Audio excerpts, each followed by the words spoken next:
Disclaimer, the following video is about muzzle loader style test barrels, not USA compliant and regulated cased ammunition firearms.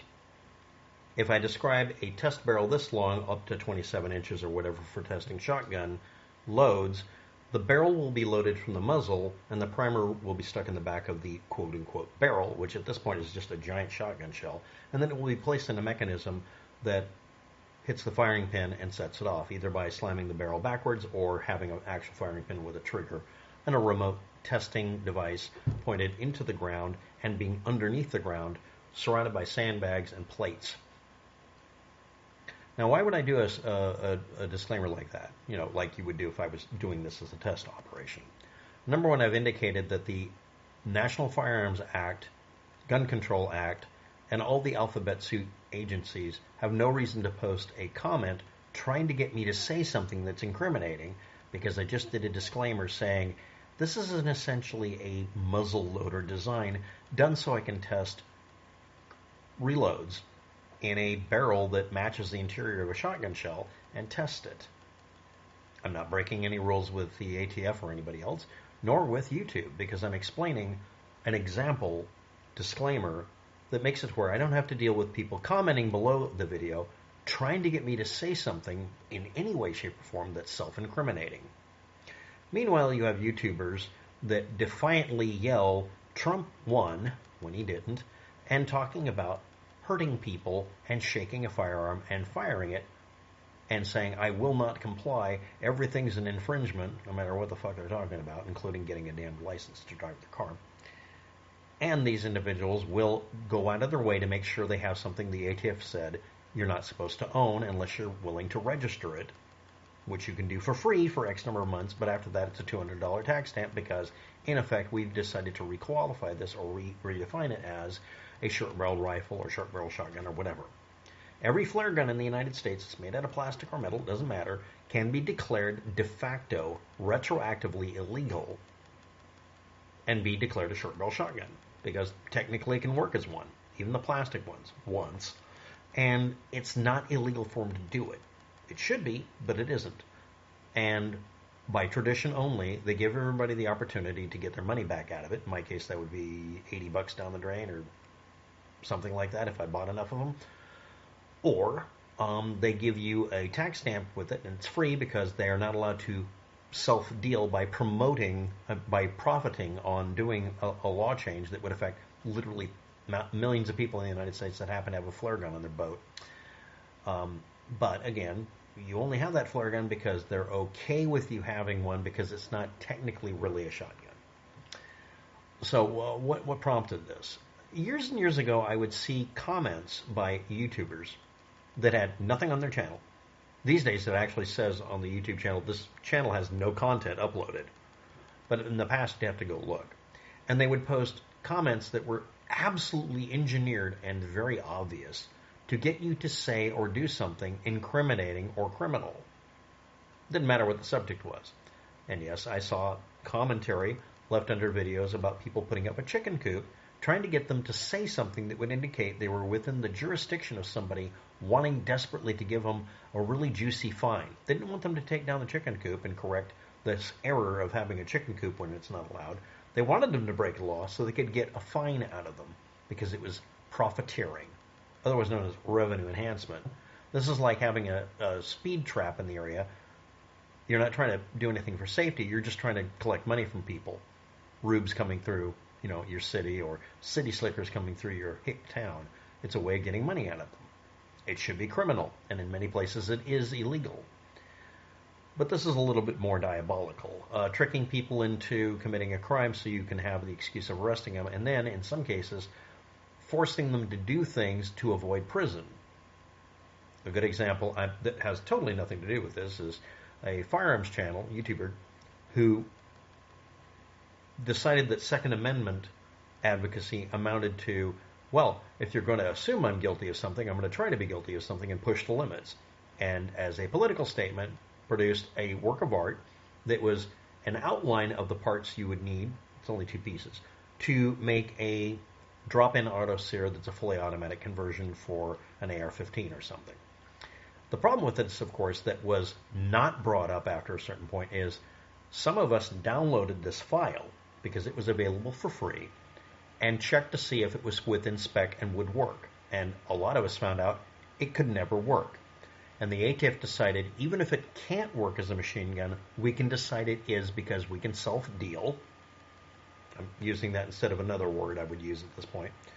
And we can technically get away with putting you in a courtroom and threaten you with a massive loss of income, getting you fired, taking away your rights, jailing you for 10 years, just ruining your life unless you just say you're guilty. 1984 style. Yes, I object to this. You have the option of them chronically and I would say illegally prosecuting you for something they know damn good and well couldn't work as a machine gun, so it can't be a machine gun, deciding a drawing of the part is a machine gun. But their claim was that you could cut it out, and then they dropped the claim and said drawing it is bad enough. It's a diagram, which means literally every book on how firearms work, explaining an example drawing, just the drawing, to scale but not quite perfect, of any firearm part that was used in any machine gun. Now the book itself is legally declared a machine gun. The book, the piece of paper, machine gun. Wabtec, what has this got to do with glowies? They try to get you to commit a crime by encouraging in the comment section on videos. If you look up the case, find out who was actually prosecuted and punished and what group actually got away with not being prosecuted. So where did this term come from, glowy? Glow in the dark, glowy, glow poster. The term is normally currently used for government undercover agents from NSA, CIA, name that group, that stick out like a sore thumb to any population due to their lack of the ability to blend in to the native population's habits, patterns of speech, patterns of behavior, mores, in a jarring and out-of-place way, like improper or radical use of memes, racial slurs, political speech, quote-unquote, gamer speak, in posts online that are intended to encourage people or bait people or cause people to reveal their potential criminal intentions and or commit criminal acts, such as hate crimes, getting firearms illegally, go out and produce methamphetamines, whatever. And it's really obvious to anyone looking at them. And instead of taking it very deadly seriously, people will jokingly post a comment, even if it's not the video uploader, and they get a visit, or the door gets blasted down. So I want to point out something here. The intent in most cases is to create a criminal case, and therefore create you as a criminal, and that's it. Now, where did this term originally come from? A guy writing an operating system at one time who happened to be, in my opinion, this is not a medical opinion, suffering from paranoid schizophrenia. He is a person who did outsider art creating an operating system. That's his major thing. That's literally the only thing he did. He made something called Temple OS. And he at one time used a racial slur talking about agents that glow in the dark, and they should be called glowies. And then people who used this operating system were affectionately or insultingly called glowies, because it's the only thing associated with them. It's actually where the term came from, ostensibly. There are other terms like infiltrator, spelled with the word traitor in it, and various other names, but the word shill and or glowy are the only ones that really seem to take off. I want to point out that one side of the political spectrum uses this against people who are completely innocent. And that's where it gets the bad expression for it. For instance, the word shill actually has a real meaning to it. And again, same group of people misuse the word. Same thing with honeypot. Seriously, we're talking about words that are blending into the computer universe here. Quite pun intended. So, why did I do a disclaimer at the beginning of the video? If I do a video where I'm slamming two pieces of pipe together, and you hear a discharge and you see a target with holes in it, a normal person would assume I just made a shotgun, even if it's way too short. But if I remove all doubt by pulling it open and you see that the ass end of it is where a primer goes, and demonstrate that it's not really a firearm, it's a muzzleloader, which is legally excluded from any regulations that anybody could have, and I clean it out and reload it and fire it again. That would remove all doubt. So on videos where people don't show you them reloading it, cleaning it out after firing it, and reloading it, which YouTube has conveniently decided that showing the process of reloading a firearm, specifically muzzleloaders, isn't allowed anymore. If it's ambiguous in any way, someone will come along and say, how long are the tubes? Not, was that a muzzleloader? And again, YouTube only gets mad at you if you show the process of putting a primer in the back of a piece of pipe and loading it and firing it, which would make it to where you're not having any ambiguity and no plausible deniability for anybody posting comments. If you're not aware of it, you can make one like that, and it can be any length you want to. For testing ammunition, this is actually done, but you have to build it as a muzzleloader. So you load the barrel as if it's a shotgun shell. You have to use a Schedule 80 piece of 3/4 inch pipe for 12 gauge, or you have to use a real 12 gauge barrel and just use it as one big, giant, stupid looking shotgun shell. Load it as a shotgun shell and fire it. That's actually how you do the ammo testing, because it eliminates a bunch of variables, and it's a lot safer than loading up an unknown load up. You've loaded it into this kind of thing, and if it blows up, who cares? It's a hunk of pipe you welded a cap into, or a couple of washers in some cases. Now, the problem with this, again, is, gee, it just sounds like someone at YouTube wants to make sure it's ambiguous so somebody has an excuse to post a comment at one time. Anyway, when you click on these channels that are posting these kind of comments, they're blank, like really blank. And they were created on the day the video was uploaded, and they have no content. But one of them I found had a playlist of 4 videos that was created on exactly the day this was done.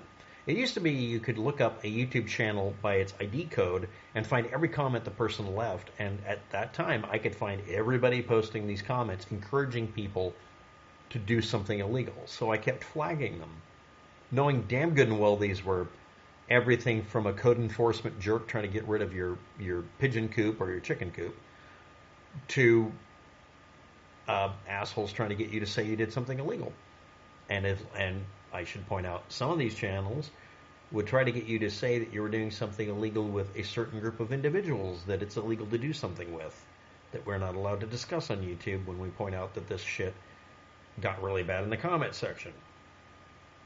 Amazing how YouTube supposedly went after this for we were using COPA, and then took away our ability to flag those comments entirely, saying they're not flaggable.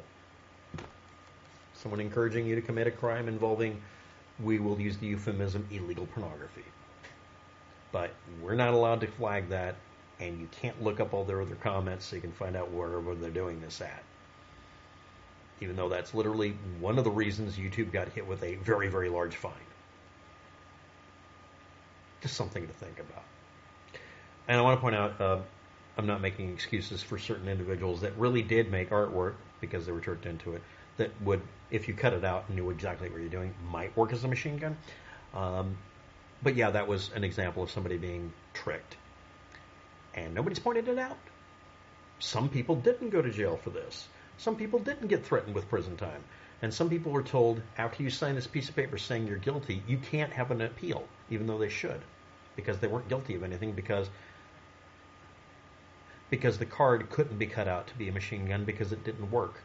Me and a bunch of other people downloaded a copy of the image because they gave it away at one point. It was the wrong set of dimensions. It was deliberately made to where it wouldn't work, so it couldn't be declared a criminal act, because they were smart. And then all of those copies that proved that were seized by the government, and you can't get one of them in order to prove that it didn't work because they said it worked, even though there's ample evidence it wasn't going to work. Just something to think about whenever you have a video about literally anything. You tuned up your car, there's a law against it somewhere. Don't build a chicken coop. Don't make flash powder. Don't do anything. Kind of a chilling effect 1984 style, where you have to plead guilty and say that 2 plus 2 is 5. Thanks for watching. Have a good day. Good luck with that. Don't be paranoid. Just be careful.